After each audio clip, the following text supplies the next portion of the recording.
Ladies and gentlemen, we shall now witness the formal inauguration of the Nepal Investment Summit 2019.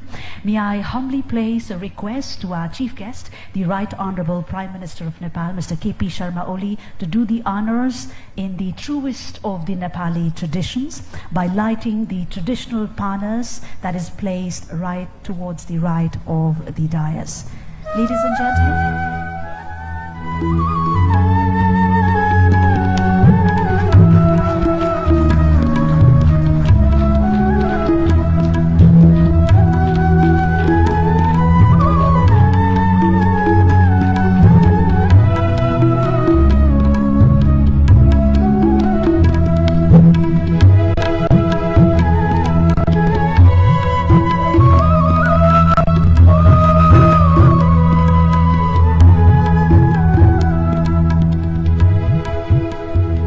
Nepal Investment Summit 2019 is now formally open, ladies and gentlemen. Thank you to the Right Honorable Prime Minister and the dignitaries. Please be informed that lighting an oil-fed lamp before a new beginning is considered very auspicious in the Nepali tradition. Said that, please join me, ladies and gentlemen, to request the chief guest of this ceremony, the Right Honorable Prime Minister of Nepal, Mr. K.P. Sharma Oli, for his special address to this august convergence.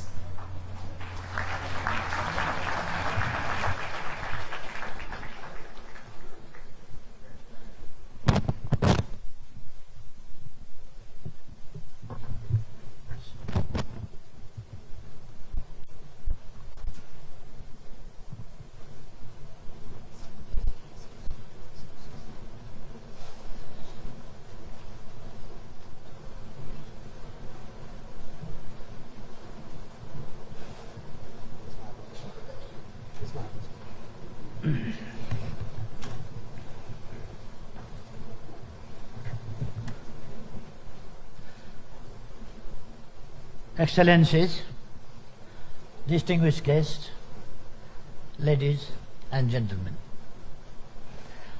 a very warm good morning to you all.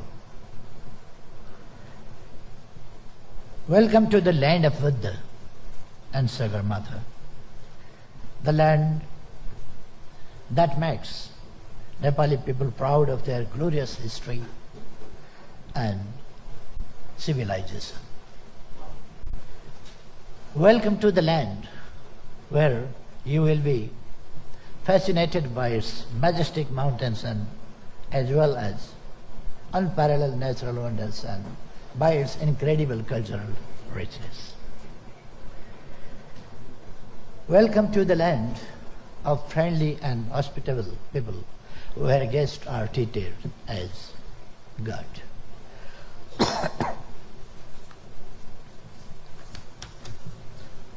Welcome to the land where immense opportunities are waiting for your investment to uplift the living standard of 30 million honest and hard-working people.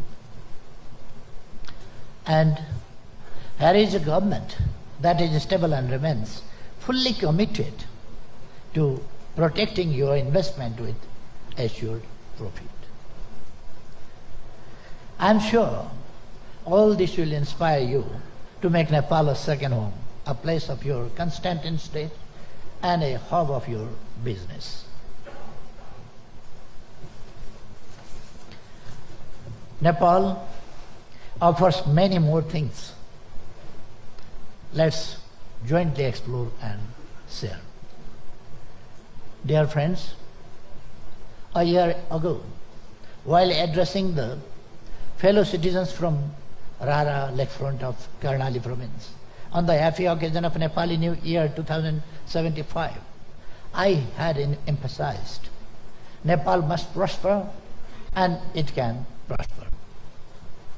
That was an opportunity for me to outline my vision for development of this country. I had expressed optimism that we would be able to steer the development course of this country. I had also underlined the need for partnership with our friends, and well wishes to speed up our development process. Today, I am so overwhelmed to see you here, our good friends, attending this very important event by wholeheartedly responding to our call.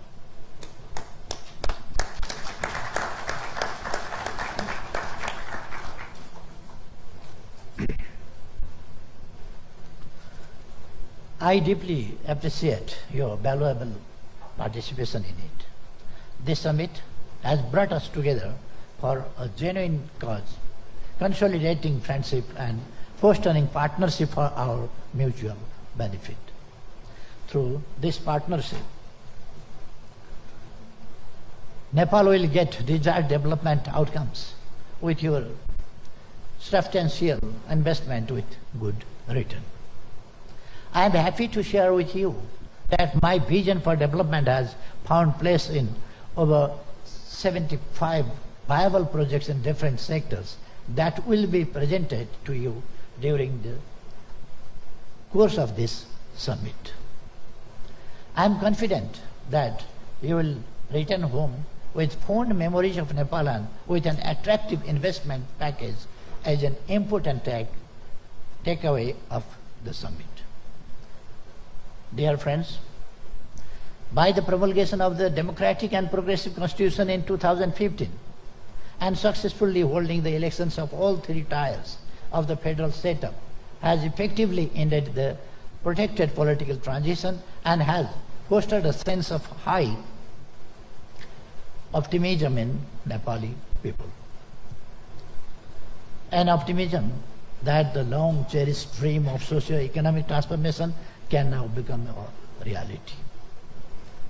An optimism that country's development is possible in this generation, and an optimism that prosperous Nepal, happy Nepali, is not a far-fetched fantasy, but an attainable vision. People have cherished the way a strong, democratically elected government has been formed that has both capacity and willpower to steer the development process.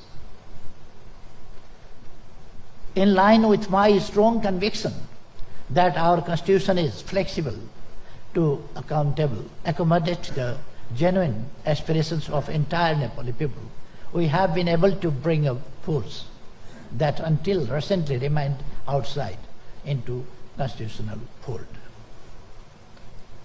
In Nepal, there is no place for violence. Any attempt to disrupt law and order will be firmly and resolutely dealt with as per law.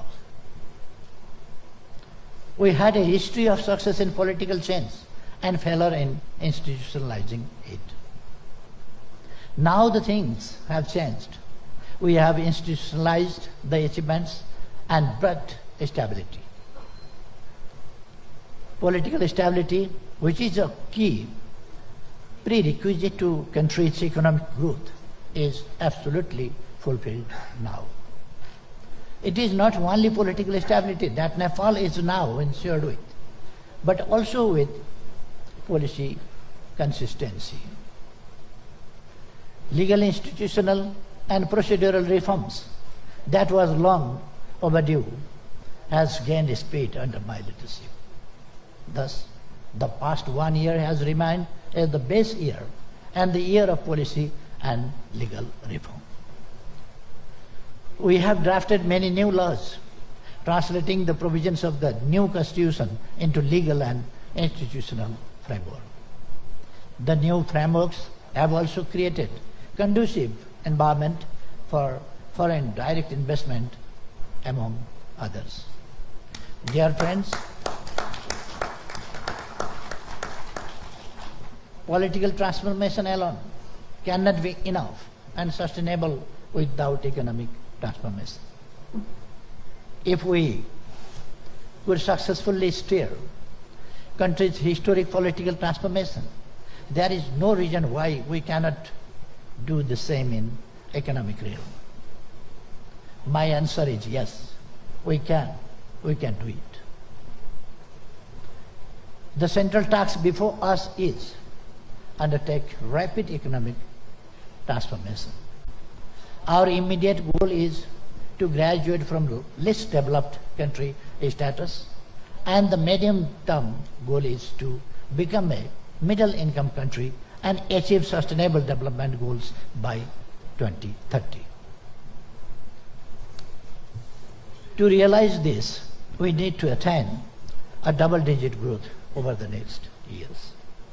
A tentative estimation by the National Planning Commission is the country require an investment of over 97.99 trillion Nepali rupees, about $88.18 billion over the next 5 years. Domestic resources alone would not be sufficient to meet this requirement. This is where we would like to urge you to come and assist us in meeting huge investment needs. Our economic policy and its orientation is explicitly spelled out in the Constitution, which is premised on the realization that growth and prosperity is possible only through partnership between and development of public, private and cooperative sectors. Distinguished guests, we are mindful that investment requires transparent and responsive governance and rule of law.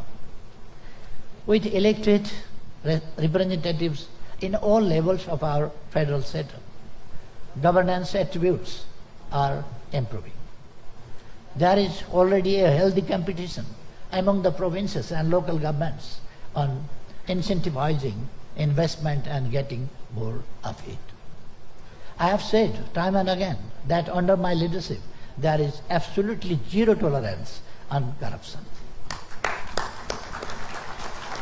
I am convinced that good governance is essential for economic development and prosperity.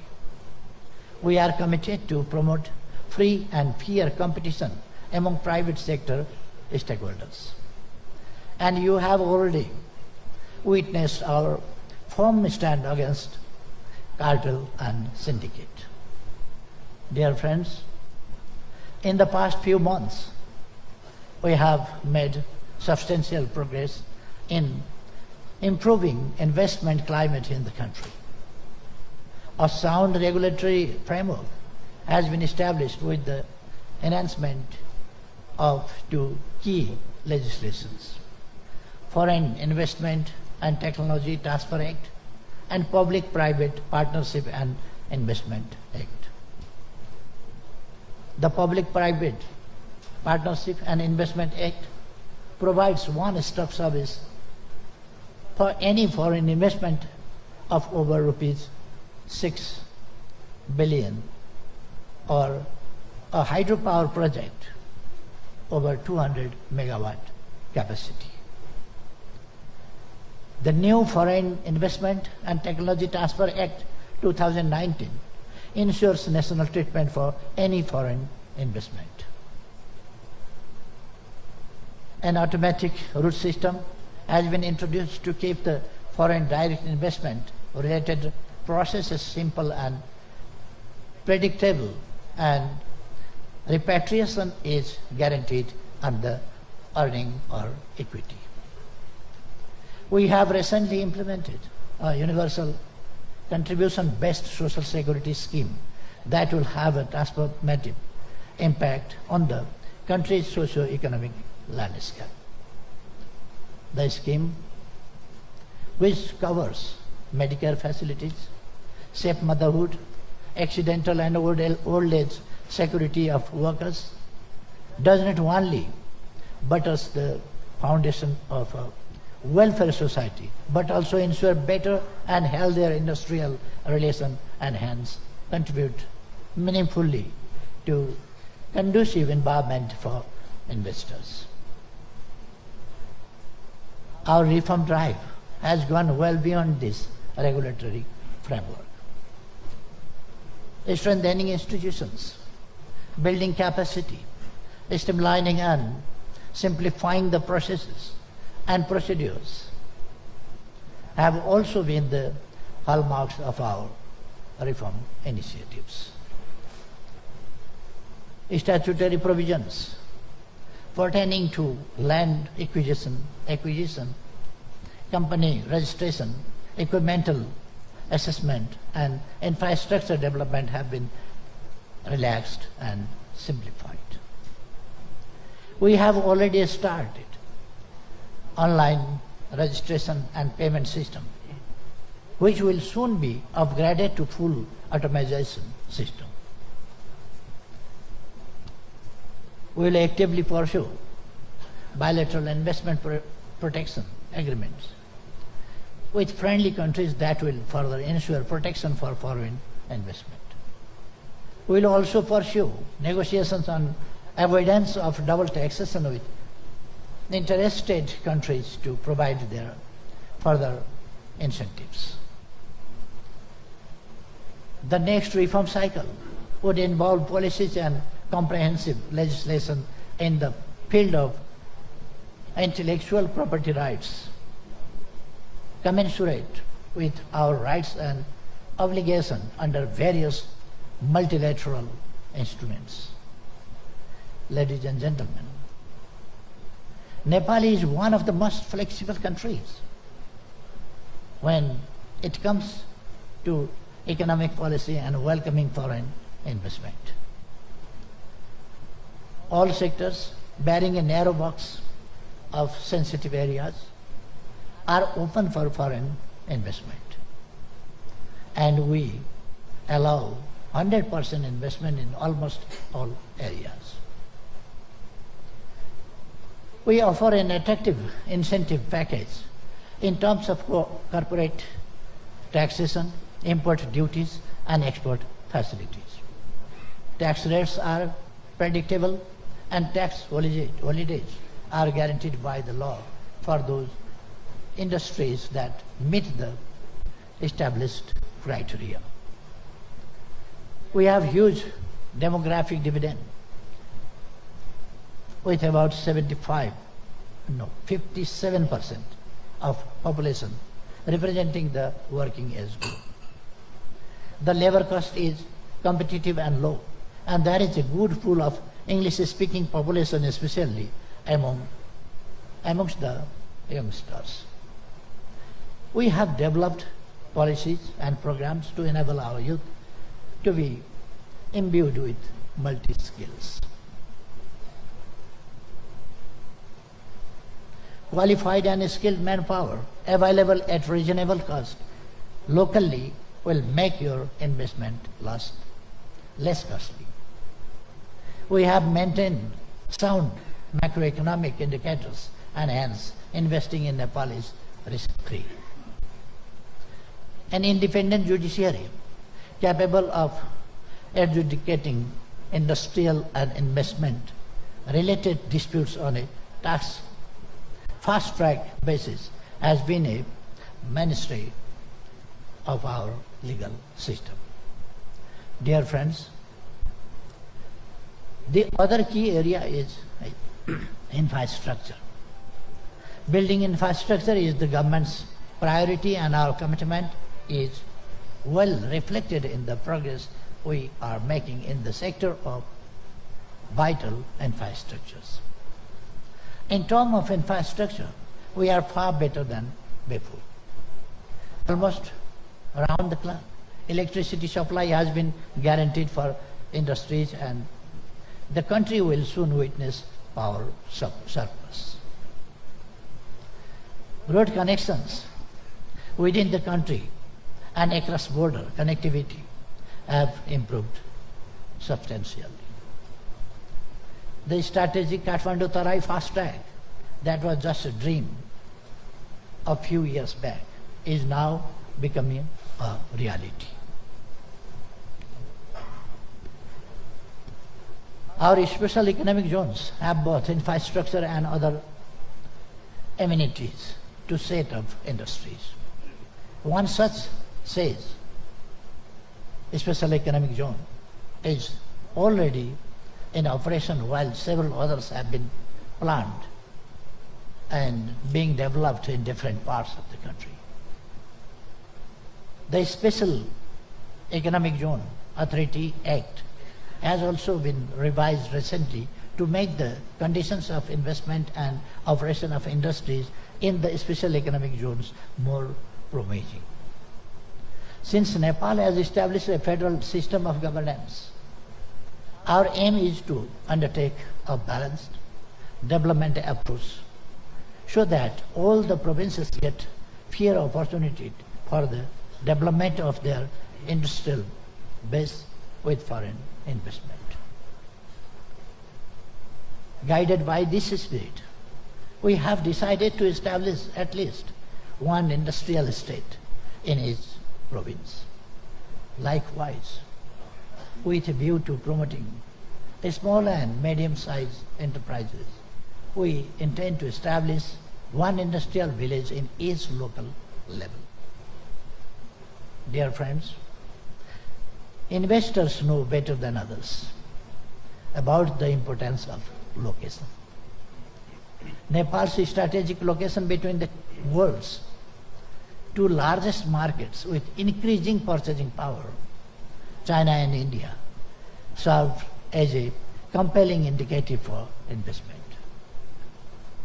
Nepal enjoys access to both markets on preferential terms. With India, we have duty-free arrangements for most of our products, both primary and industrial goods, while China has granted a significant number of our tariff lines duty-free access to its market. Beyond neighborhood, export from Nepal is entitled to various kinds of duty-free and preferential schemes put in operation by both developed and developing countries, trade partners for the group of least developed countries. Size of our domestic market is also expanding, along with the growth of middle-class population and people's purchasing power. The connectivity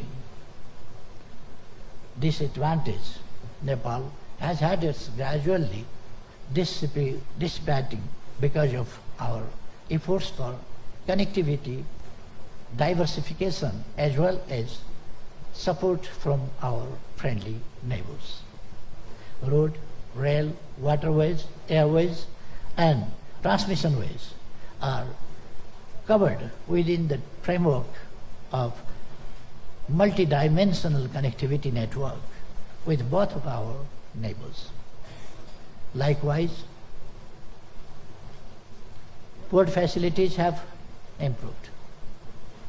Just 2 years ago, Nepal started to utilize Vizag port in India for its trade and transit. Availability of modern alternative port has helped reduce hassles and crowded Kolkata-Haldia port. Digital tracking and transshipment systems, both introduced recently, has eased the transportation process. A new transit route through the use of inland waterways is under progress. This will not only provide an alternative transit route, but it will also connect landlocked Nepal to the sea through the waterways.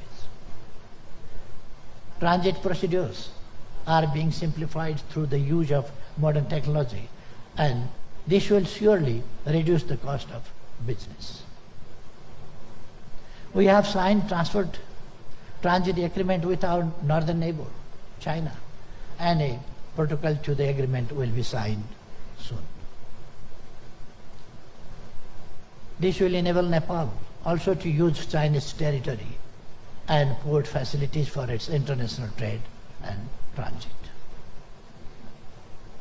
Dear friends, I have been telling our friends, and I will reiterate here today as well, that Nepal is almost a virgin land as far as investment is concerned. Investment is in every sector and every field is profitable. When it comes to investment, hydropower could be a prime choice.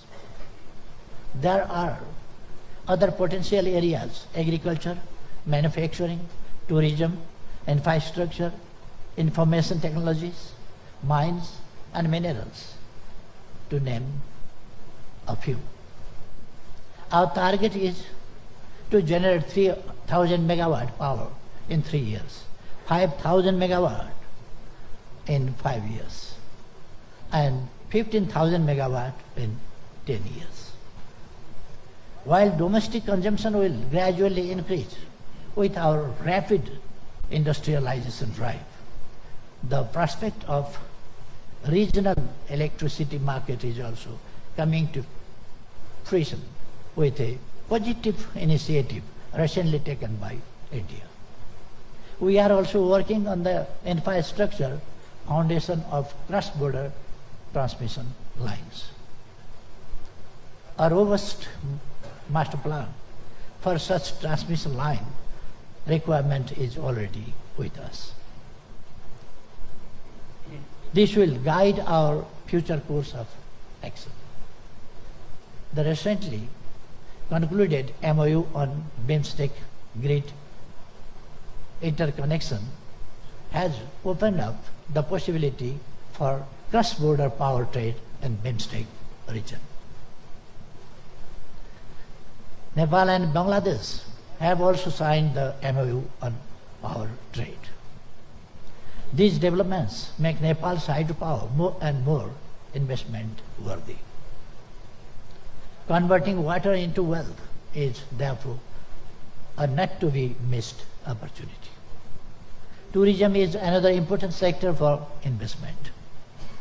Nepal has matchless natural beauty and incredible cultural treasures. Natural and cultural diversity make Nepal a tourist paradise around the year. We are celebrating the year 2020 as Visit Nepal year. Our intention is to attract more than 2 million tourists. We seek investment for upgrading tourism infrastructure, including hotels and resorts. Agriculture has huge potential for development. We have to move from subsistence level agriculture to commercial one by its modernization, which requires huge investment. We want to enhance productivity of agriculture but reduce people's dependence on it. Given Nepal's topography and climate setting, we can develop organic farming system with products of high export potentials. Dear friends, my government is not only a stable government with 2/3 majority in the parliament. It is also a government with a clear vision and objective for the development of this country. Devising economic policy, the government is not moving alone. Private sector has been taken on board as an indispensable partner in the journey for economic transformation. Before I conclude, I would like to share with you that development agenda and foreign investment enjoy national consensus in Nepal.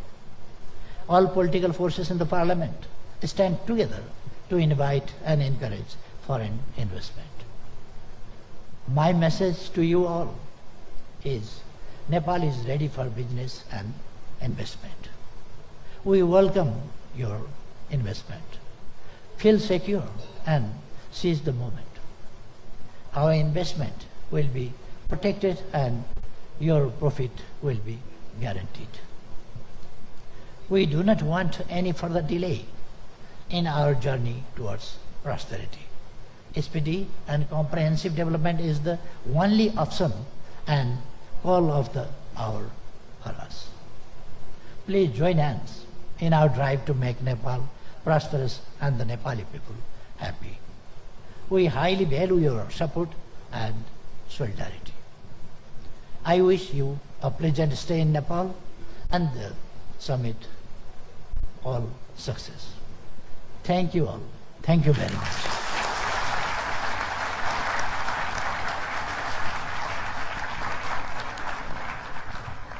Thank you, Right Honourable Prime Minister Mr. K.P. Sharma Oli, for your very valued statements. Ladies and gentlemen, now that we have formally set off